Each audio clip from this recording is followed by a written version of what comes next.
Welcome back, guys. With everything going on, I thought having time off from work that I was going to have a lot more time to record episodes. But it turns out having a kid is a lot of work, even if sometimes that work is literally just sitting around, being close, and waiting for him to need something or for your wife to need something. And if you stray too far out to the garage for an hour or two, that's not really so great because within that hour, you will be needed. So I've been sticking close to the crib side and close to her side and just very, very busy with a lot of hurry up and wait at times. That being said, I equally have fallen down some of the just rabbit hole of various stuff going on in the news, on social media. The talk is either like the Epstein files, ICE in Minnesota. There was that woman who got kidnapped. Like there's just so much noise out there that that distracts us from the things that are what I feel really, really important. And sometimes you need a palate cleanse so that you're not just listening to all this noise, constant noise.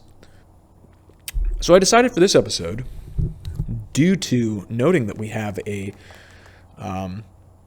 significant Filipino viewership of Filipinos in the Philippines, I decided to do a special episode on Jeep.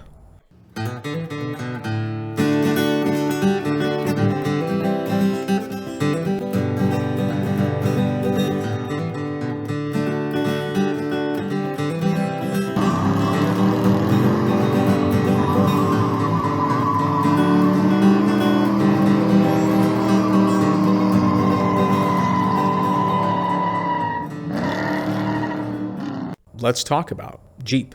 So in 1941, August of 1941, Willy's Overland Company fulfilled it's like a contract. So I don't know if they were exact contracts like they are today. I think it was probably very different back then, but it was contract bid, and because World War II was going on, my thoughts is probably that they just went, because I found a lot of stuff that said other companies were also making Jeep. And it was like a win-win situation, because lots of people came up with what were different prototypes for this quarter-ton all-terrain workhorse that the Army needed. And regardless of whose prototype won, everybody was getting a hand in producing these because no one entity had enough manufacturing power to pump out the eventual 650,000 Jeeps. That's just Willy MBs.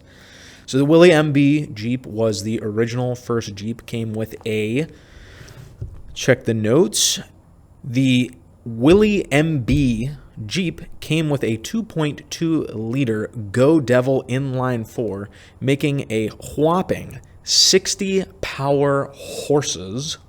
See, that's where we got the name, power horse, just horsepower backwards. And 105 pound-feet, paired with a Borg Warner 3-speed manual T84 transmission.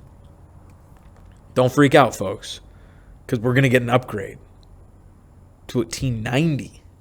A T90 3-speed, which was eventually outfitted with an overdrive. But just to talk about the placement of these things, like the Jeep was the everything vehicle. So back in the day, you had a quarter-ton vehicle I don't know what the intermediary between a Jeep and a deuce and a half, so a 2.5 ton vehicle. That's why it's the deuce and a half. So that quarter ton or deuce and a half, 2.5 ton is referring to the payload that the vehicle could take. So I don't know if there were what specifically were like the ton vehicles. I just know that widespread, your two primary transportation vehicles were the Willy MB and then the deuce and a half.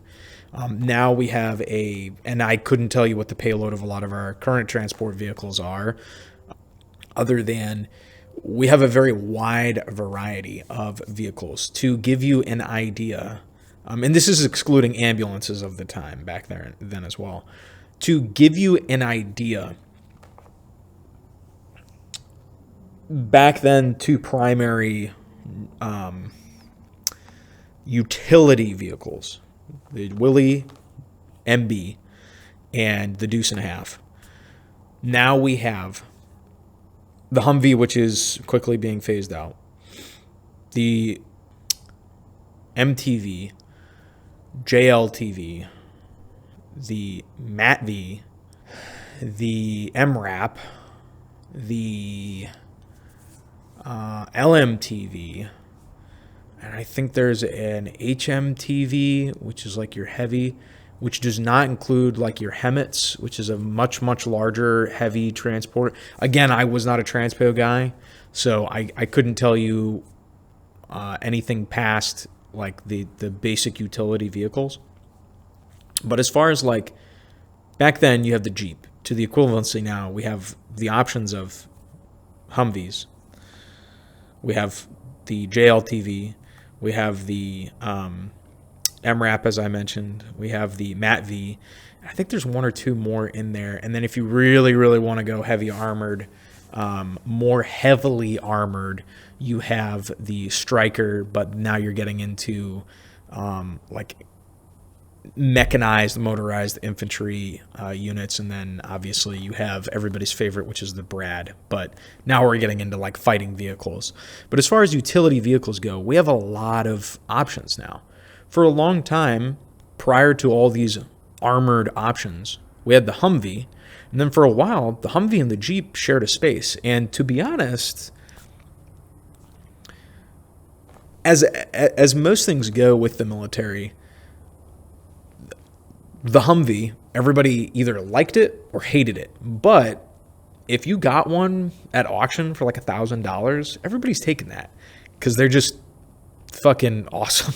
Like, they're invincible. Same to be said about the Jeep. To my understanding, I mean, I can't even say that because all the GIs from back in the day that I've ever talked to really, really enjoyed the Jeep. My grandfather including, who used to ride around in one when he was in the National Guard. And he has fond memories of remembering these things being loaded with mortar tubes, 105 millimeter recoilless cannons. You know, like cannons that they put on tanks. They used to put them on the back of a Jeep just because. Before his time, obviously, or I guess this would be after his time, they later loaded tows. If you don't know what the tow is, that is a tube-launched, optically tracked, wire-guided, anti-tank guided missile. That was a mouthful. That's why we just call it the tow. So, up to tows, and I think actually back during my grandfather's time, they did have just like dumb rockets, like unguided rockets that they used to put on the back, probably like 60 millimeter or like 80 millimeter rockets that they used to put on the back of these things. So in addition to the 30 caliber machine gun, water cooled or air cooled, Grandpa remembered the old water cooled ones that his unit was still sporting in the 1950s. The Modus 50 caliber machine gun. I think at one point there may have been set up for not coaxial, but dual. I guess it'd be a coax, dual coax Browning 50 caliber machine guns. But I think that probably was more of a armored personnel carrier type, half-track type weapon system. I know on half-tracks... so I guess that was potentially one of the intermediary transportation vehicles, the half-track, which was generally a open top, similar to the Jeep, open top, as the name implies, half-track, half-wheeled. So it had two wheels in the front, and then the back was a like tank tread, which allowed it to do a lot of off-road. But unfortunately, when you have a track like that, you're a little bit limited on speed. And then, of course, maintenance is a pain in the ass. Ask any Bradley infantry fighting vehicle guy. While they love the Brad, it's kind of a love-hate relationship because that vehicle takes a lot of maintenance. But if there's a Stryker guy and a Bradley guy in the comments, please fight and argue over which vehicle takes more maintenance. So I do digress. The point is that the Jeep was extremely versatile, and anything that you could mount on the back of this thing, they did mount on the back of this thing. And I am getting to a point here because it's very important that you understand that this thing could tow, could haul, and could haul ass, even for a tiny 60 power horse engine. Also, another little fun fact, if you ever see one in any kind of movies or old footage from World War II or pictures where there is a pole right next to the driver's seat, the pole goes up, and sometimes, very seriously, there would just be like a tin can, like a K-ration can, at the top pointed forward. Some people think that those are air snorkels. They're not. While I do believe that in the Pacific, they did mount the Jeep with some sort of air snorkel for the engine to being able to allow it to ford shallow streams and or rivers. The purpose for these in Europe was that the Germans, the sneaky little bastards that they were setting up tripwires at neck height, torso height for Allied troops in the hopes that these wires that you could barely see doing fucking 50, 60, 70 miles an hour down a road would decapitate drivers, officers, just anybody in a Jeep.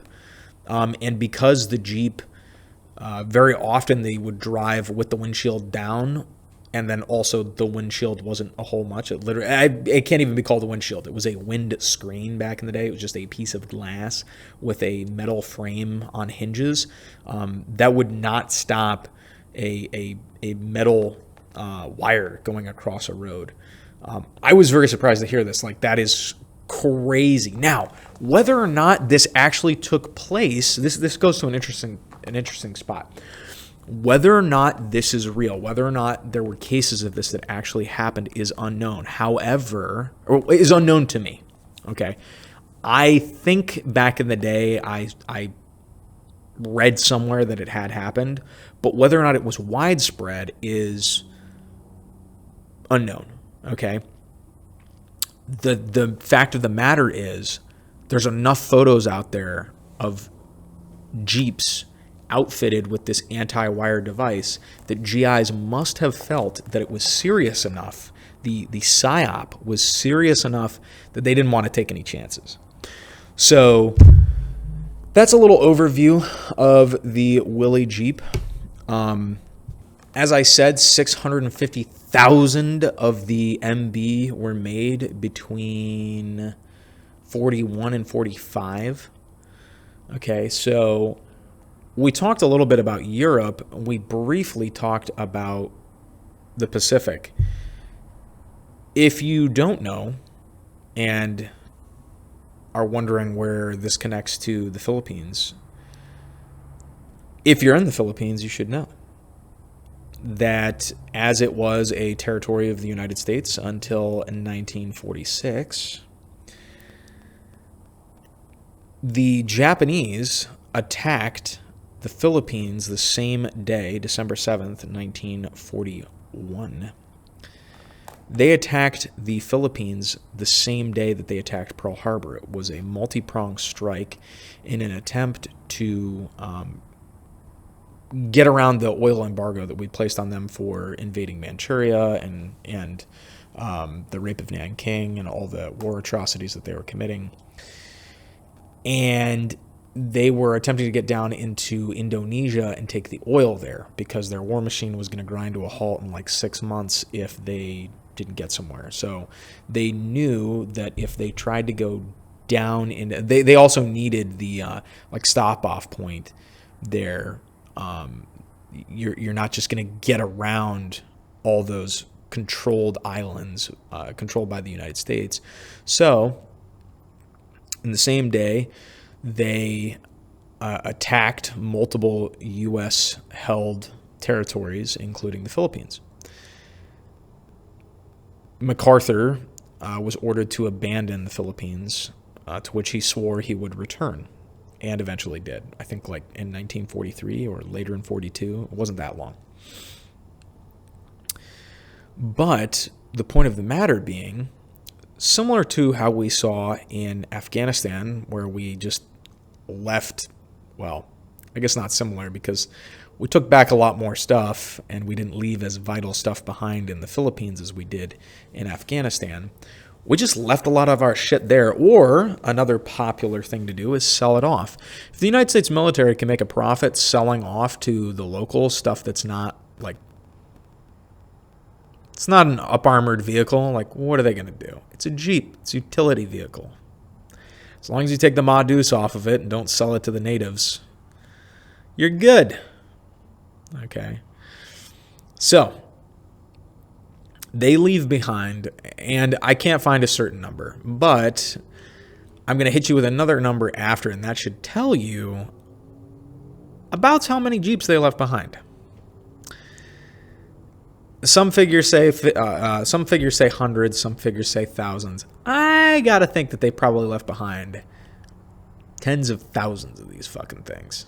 Okay, they probably left behind a lot of them because the combat operations, the sustained combat operations that they conducted on the Philippines to retake the country were pretty extensive, and it was a major both naval and land objective to retake and then be able to launch attacks into, not attacks, but to launch assault forces into China to support the Chinese and the Russians that were fighting the Japanese, and then to also eventually launch attacks on mainland Japan.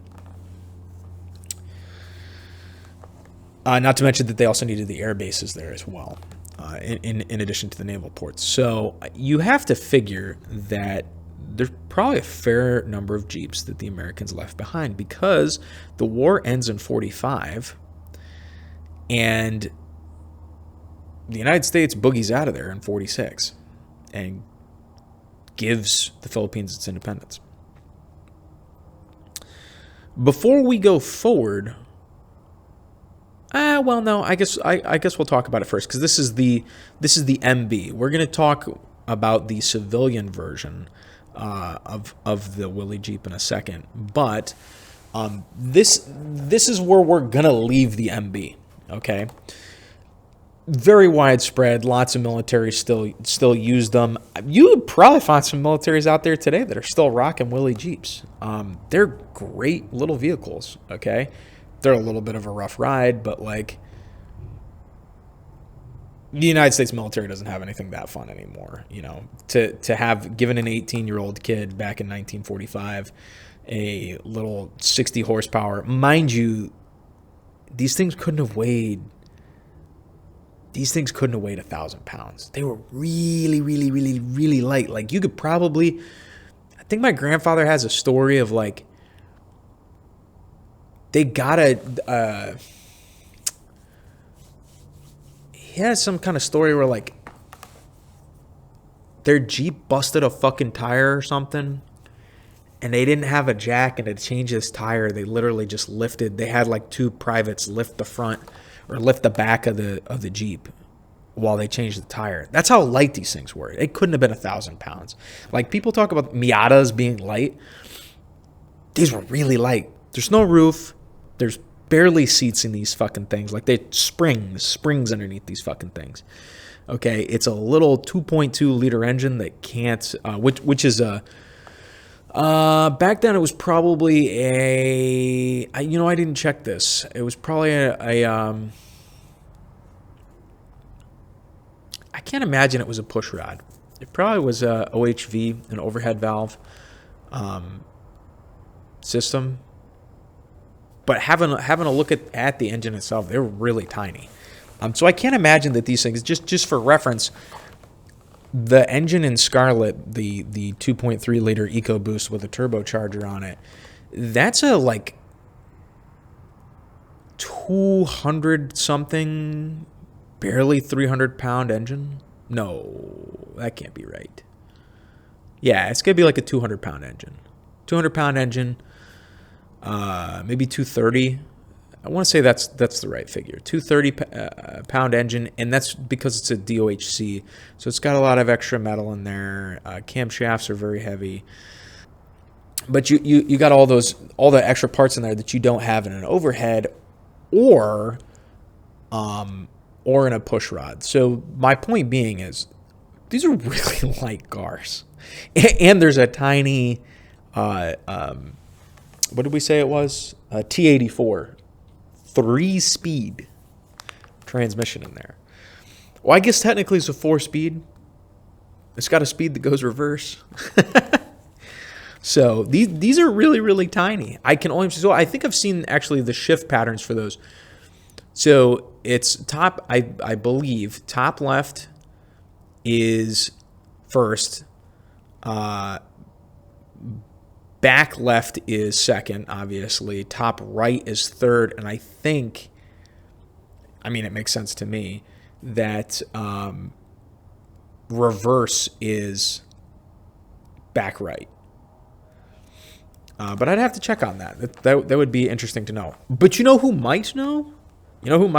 People in the Philippines who are still, hang on, I don't want to spoil it, but so the United States Army boogies out of there. The United States military boogies out of there in 1946, right? They leave behind a ton of Jeeps. What do you do if you are a native Filipino and you have the opportunity for cheap transportation? You buy it and you capitalize on this. And that's exactly what the Filipinos did. We got all these things here. Some of them, they chopped them up. Now, mind you, while they were not only made from Jeeps, you can find some pictures and videos online. I've seen there's definitely like some 2.5 ton trucks out there, like deuce and a halves. You can chop down a deuce and a half to make it a 1 ton truck, or a 1.5 tons, or a 1.25 tons, however you want, size truck. Or, in the case of the Jeep, they lengthen these things. And you're probably thinking, well, that's not really a great idea on the drivetrain and stuff like that. Well, they figured it out. And those little, the little Go Devil 2.2 liter engines, they just kept ticking. And they turned them into buses, taxis, like work trucks, which, to be quite honest, things in history may have gone a little bit different if Jeep had just looked over to the west and seen, or the east, depending on where you're sitting, and seen what the Filipinos were doing with Jeeps. Because, go Google Jeepney. Okay, go Google Jeepney. That's what they're called in the Philippines. All right, this innovative. I see. Shit, I think at one point I saw one where they had chopped it up and they were using it as a fire truck. Innovative, very innovative. But let's look at what the Willy Overland Company did to Jeep at the end of the war. They realized that they'd sold 650,000 Jeeps, right, to the military, to the government, which then were used in the Lend-Lease program. And I mean, these fucking things were everywhere. You know, they had Jeeps trying to climb the mountain areas around the Himalayas, okay, in Tibet. These things were everywhere. There were Jeeps in North Africa. There were Jeeps that later on in the 1960s and 70s were being used in the conflicts in the Middle East between the Israelis and damn near everybody who was around the area. That was not a plug to try and get viewership about anything to do with Israel, okay? That's just an example. All right, I bet you here's another example. I bet you there were still warlords in the 1980s, 1990s, maybe 2000s that were using Jeeps that were left there in the 2000s, that were left there in the 40s from World War II, down in Africa. Okay, I know for a fact, actually, they were using Jeeps. The Colombian Military Defense Force, National Police, were using Jeeps to hunt down narcos and the FARC, the communist guerrillas in Colombia. So for a long time, well into the 80s and 90s, which isn't to overlook and not mention that the United States military was still using them. I want to say there were Guard and Reserve units using them into the 90s. Because I think there's some pictures out there of Jeeps in Gulf War I, which, send it. Love it. Love to see it. You know, use them as scout cars, use them as transport. Not everybody wants to get into a big sweaty Humvee every 2 seconds, especially if you don't need to. So I digress. It's the end of the war, and Willy Overland's like, shit.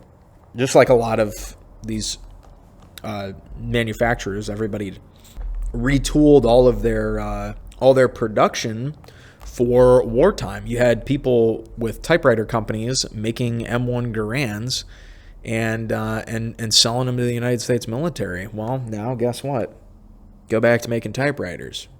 Well, if the thing that you specifically created for the war, you now are, the supply and demand is going away because this was specifically made for the war. The company was specifically made for the war. So Willy's Overland had an option: die off and go away, or maybe try and sell this to people back in the States.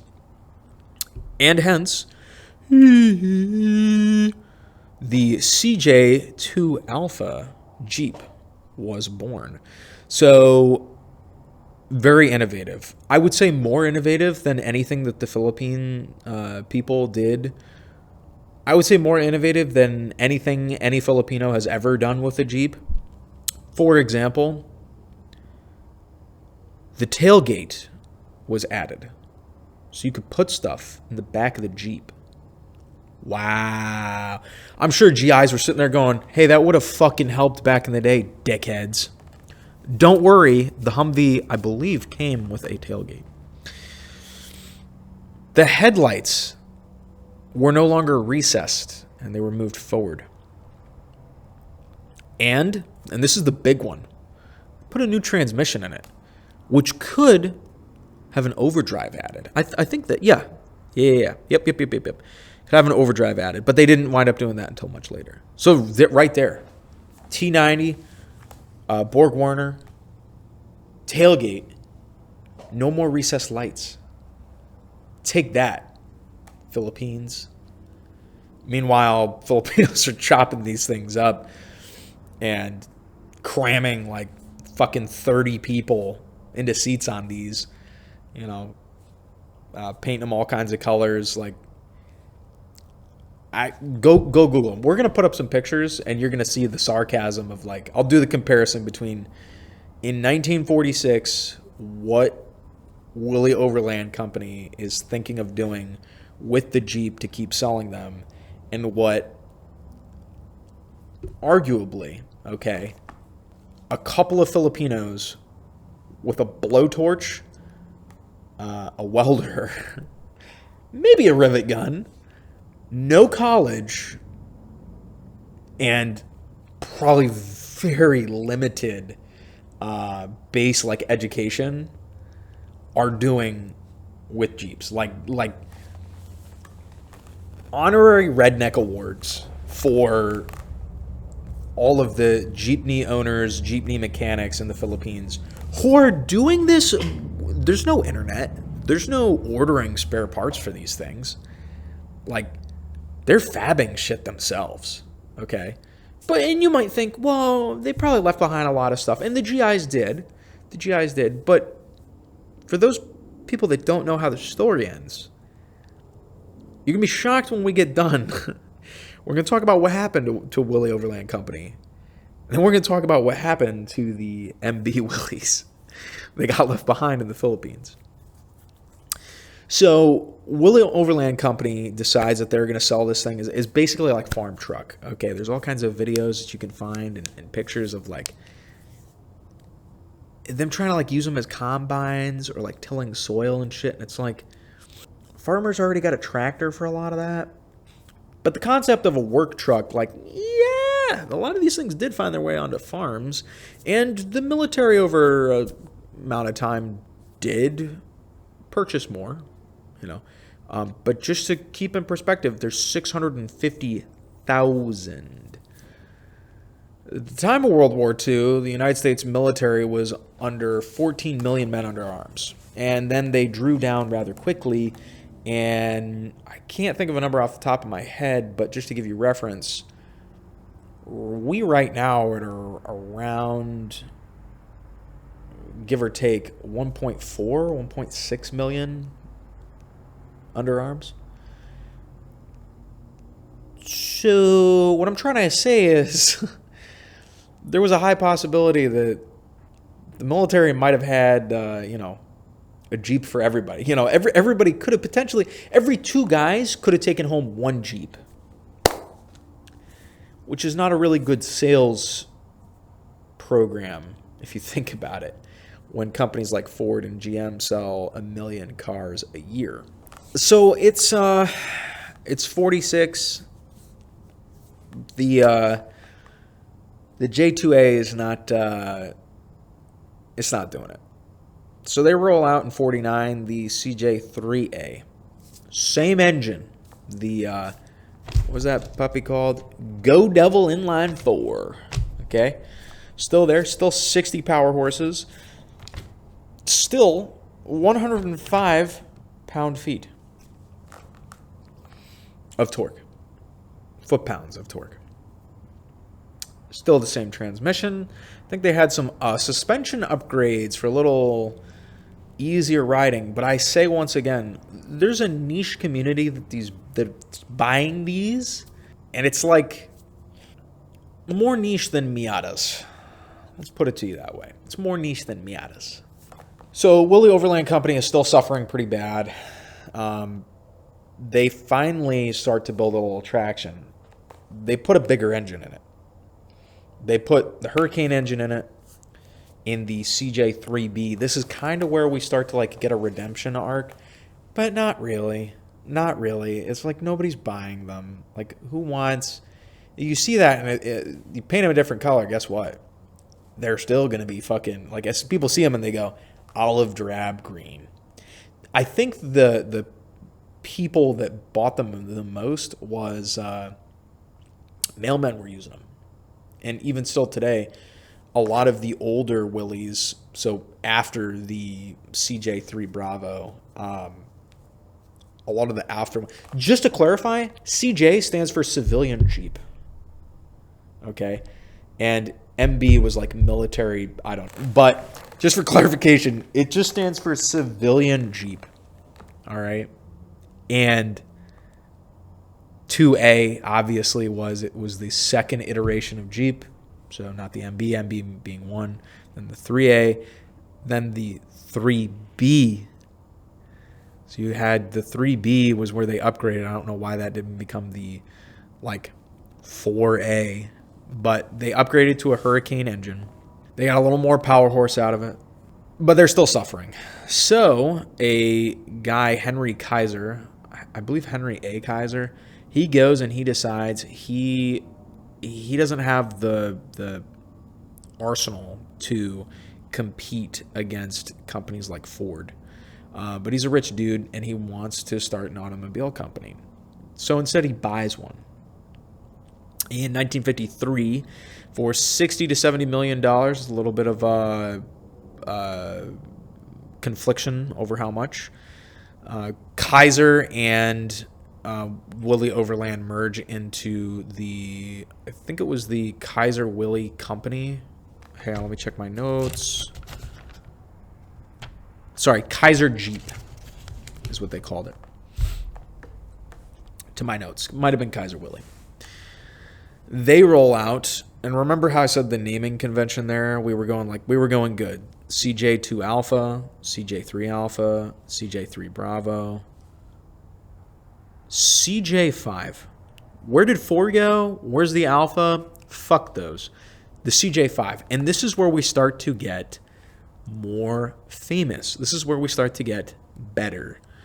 This is where we start to get the Hurricane's doing great, but they go with the Dauntless V6, 155 power horses. That's significant. And it's a V6. It's a little more power. Okay, this is before the time of the widespread commonplace or ubiquitousness, as a teacher back in high school would say. The ubiquitous nature of turbochargers and supercharging.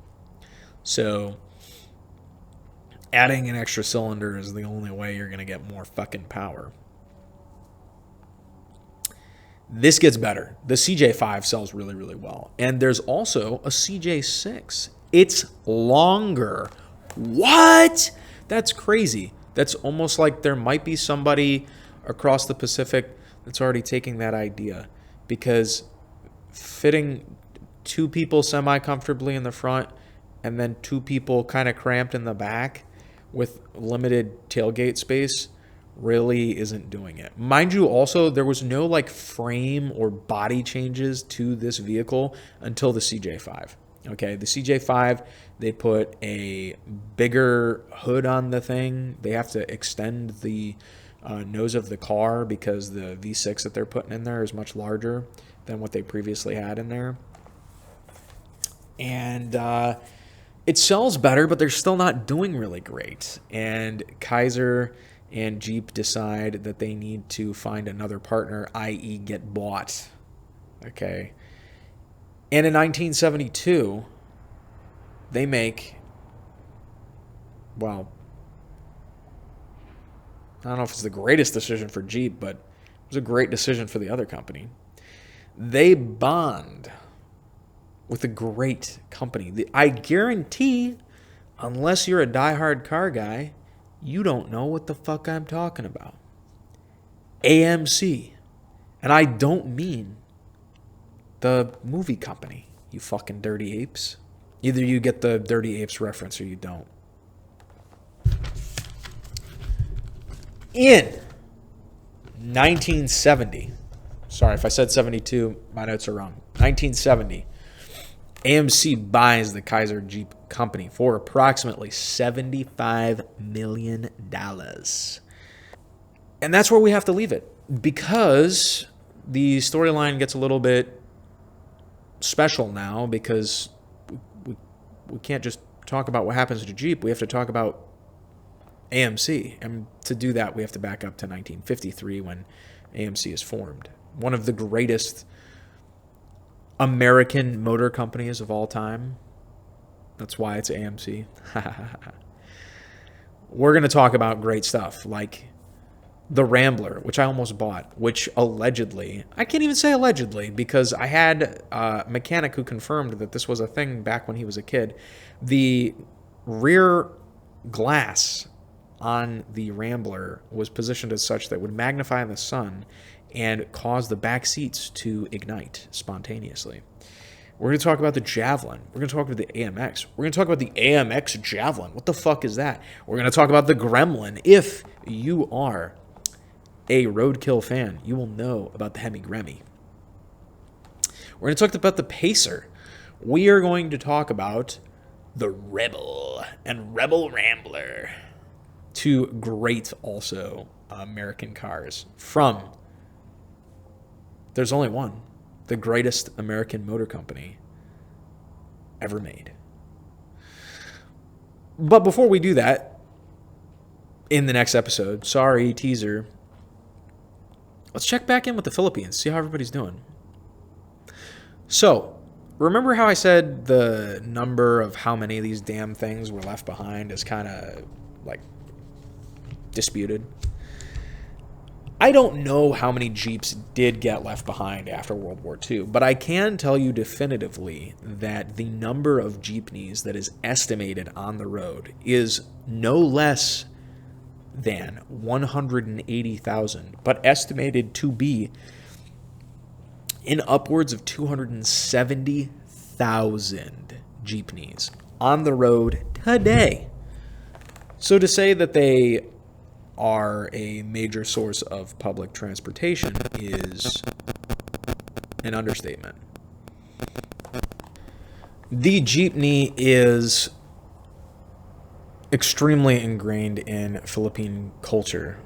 And to stress this point, when I was talking about that report that I had to do for a course in the Army a couple years back, one of the first things that popped up when I was talking to my cultural expert on the Philippines was, oh yeah, we have buses and taxis and stuff like that, but we have a unique mode of transportation called a jeepney, in which I got very familiar with these loud, smelly, by some accounts, colorful, very loud, colorful, shiny, like they are very much, some might say roving like garbage mobiles, and to every man's garbage is another man's treasure. I think that they're roving art, but they're very expressive, and you certainly could advertise on the side of one if you. They definitely get your attention. If you were trying to advertise to run for mayor or advertise your slip and fall law firm, you would definitely get a lot of heads turning looking at the direction of your advertisement. But while I was doing this research on jeepneys back during the time, I actually came across an article where some young college woman was ranting about how this was a mark of colonialism, and it was a mark of like the scars of colonialism, I guess. Or if you look at it from a normal person's perspective, I think it's a mark of ingenuity by Filipino people. You know, like rich Filipinos definitely weren't going out and saying, let's buy this military surplus for dirt cheap and then try to make a business out of it, or just use it for transportation, or use it on the farm, or use it for whatever we can. I would say that it is a mark of the determination of Filipinos, not just after the war, but during the war. The Philippines was very, very subjugated by the Japanese during World War II, and the only way we were retaking that island was with help. And the United States, when I say we didn't do that alone. So even more so afterwards, the thing that is by many accounts of people who fought in the war and were stationed in the Philippines afterwards was the determination of the Philippine people to immediately rebuild. When I was in Africa, I was watching a War in the Pacific documentary with a couple other service members, and in the documentary, you can see footage of post the Battle of Manila, and you can see happy Filipinos like picking up the wreckage and cleaning up their city and rebuilding. And I know there's a lot of images and video from post-war Europe of like widows roaming the streets, holding babies, crying, and scratching at, clutching at their breast, upset and absolutely demoralized. World War II kicked the crap out of a lot of countries on both sides, and destroyed Europe, definitely destroyed Japan, and definitely destroyed the Philippines. But you look at these people, and opportunity is present, and they definitely seized it. So you could sit there and say that it's the scar of colonialism. I definitely disagree. I think it is a mark of the genius nature of the people who lived through war and then saw opportunity to rebuild and rebrand machines that could have been chopped up for scrap or could have been left ugly olive drab green roaming around your cities with white U.S. Army stars on the sides, or you can turn them into roving buses and taxis and work trucks that are very colorful, very loud, and very stinky, from what I understand, because no catalytic converters back in the day, and I'm sure they're not adhering to any emission standards now. Today, though, we are told from multiple online sources that because there were no constant shipments of Jeeps to the Philippines and you got to do something to keep these things running, a lot of Jeepneys today, they carry on the tradition of the Jeepney, but a lot of Jeepneys today, the new ones that are built off of a variety of different platforms, even including Toyota Corollas is what I could find. But Japanese trucks, Chinese trucks, a lot of Japanese trucks. I think the Hilux was mentioned in there. But you have what you have nearby, and Mazda, Toyota, Honda are right next door. Didn't see anything about any Korean manufacturers. Just mainly Japanese cars, which is slightly ironic, I think. But at any rate, controversial, cultural, colonialism, ingenuity, and determination, whatever you want to call it. The United States definitely brought the Jeeps to the shores of the Philippines, but it was the Pinoy who made the Jeep into the Jeepney. Tune in whenever I do the next one to hear about the American Motor Company, started in 1953, which bought the Willy Overland / Kaiser Motor Company.